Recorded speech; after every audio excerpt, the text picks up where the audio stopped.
and West Karbi Anglong in Assam, the Tiwa tribe embodies a legacy steeped in tradition, mythology, and cultural vibrance.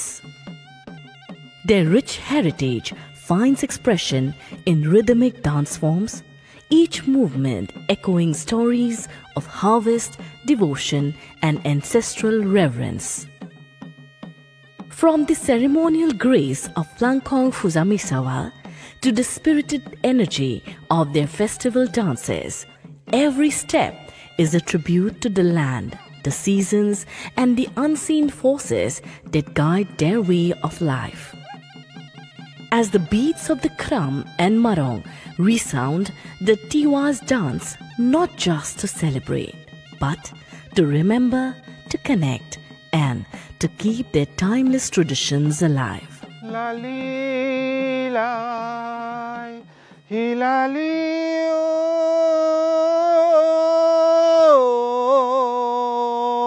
oi, lali lai, hilali oi lai. আজি যাং বৰতক ও মোৰ সেনাই ঐ কালি যাং বৰতক ও মোৰ সেনাই ঐ বৰতৰ ঢেপেলা পাত বৰতত যাংকে চৰতে ডাকিলে ৰিহা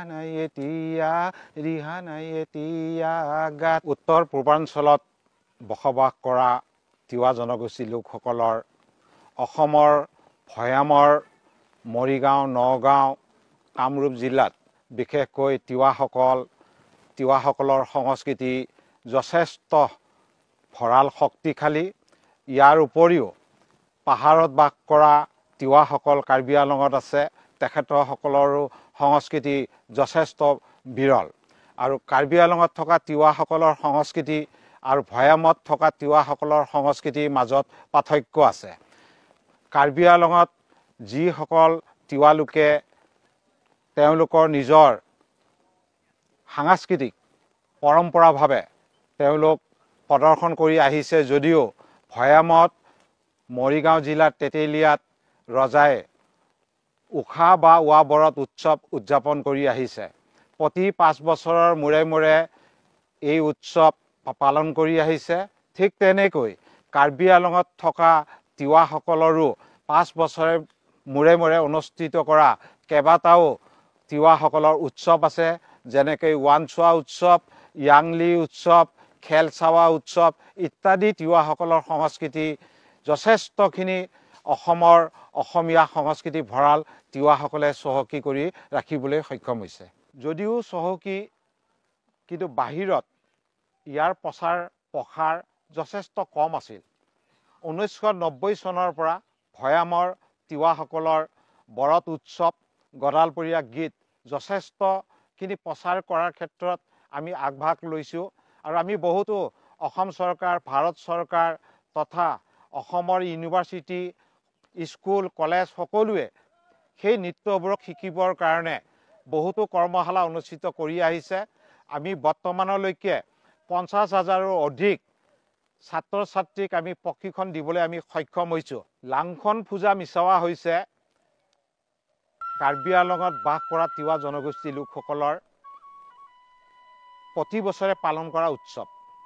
বৰত উৎসৱ যেনেকৈ খেতিক লৈ পেলাই বৰত উৎসৱ পালন কৰে, ঠিক তেনেকৈ পাহাৰৰ তিৱাসকলেও এই লাংখন পূজাটোক তেখেতসকলে একে সময়তে পাহাৰত লাংখন পূজা নামেৰে পূজা কৰা হয়।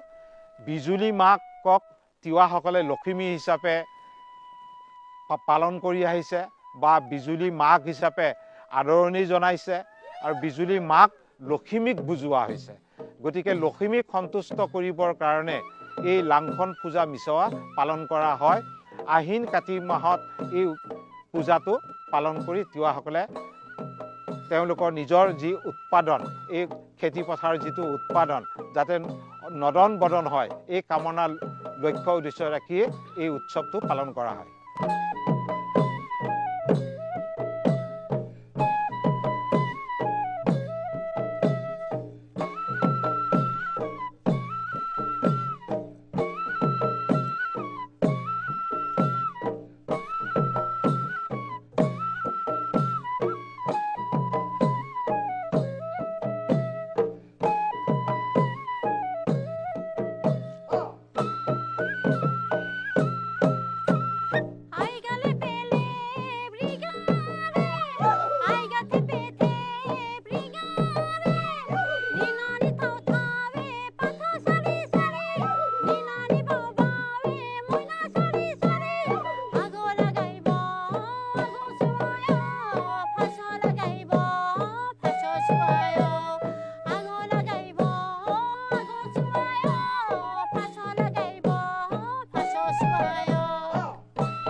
smile.